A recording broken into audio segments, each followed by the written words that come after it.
Hey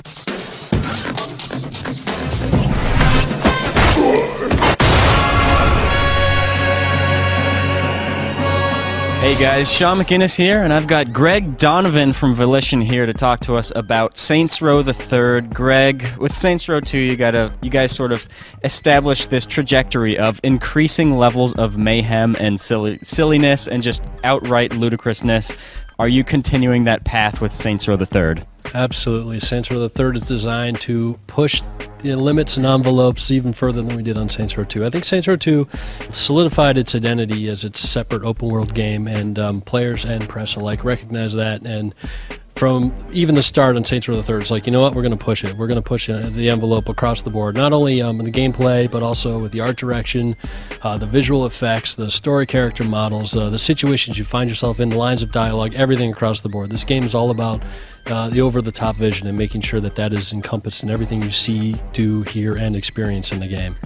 Now, topping the craziness of Saints Row 2 seems like a tough feat. I mean, if you've seen some of the screenshots that I've taken of myself playing that game, you would understand just the sort of levels of insanity that I achieved in Saints Row 2. Give us a few examples of some of the stuff players can expect in Saints Row 3. Well, first I'd like to say you'd be surprised at how easy it is to push the envelope.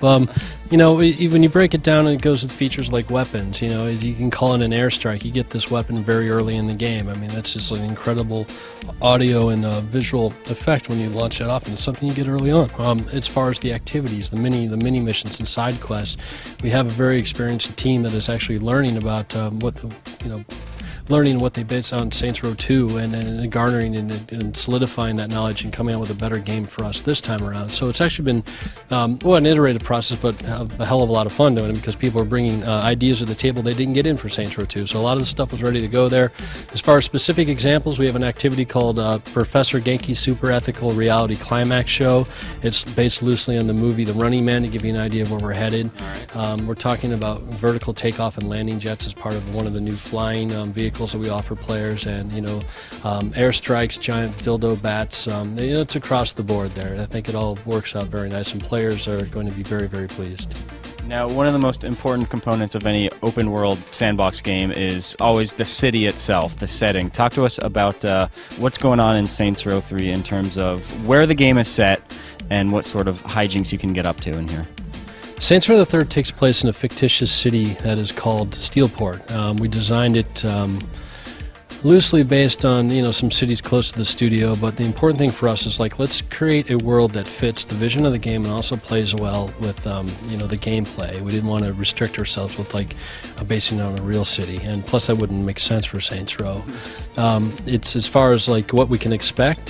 Basically, it's a new world for players to explore. We treat the city as a character, so I think that actually adds to the overall attitude of the game, and this time around it's starting from the ground up with new technology allows us to create a visual style that is something that players haven't seen in previous Saints Row games.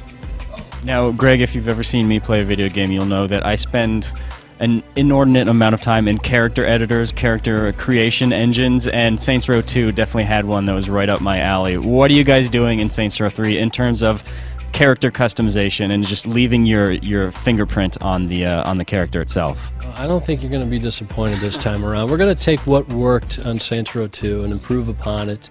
We're going to make a lot of additions that we know the players are going to like. For example, skin color. Instead of having the standard shades, you're going to be able to create a purple character, a green character, the silver character. Later on in the campaign, we're going to announce something called Sex Appeal, and we'll show you what that slider does. We'll leave it up to your imagination for now.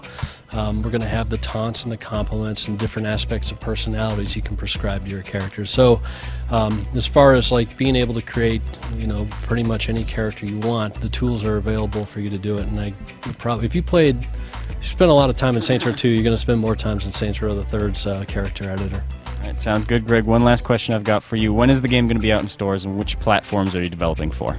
Saints Row the Third is releasing on street date on November 15th, 2011 on PS3, 360, and PC.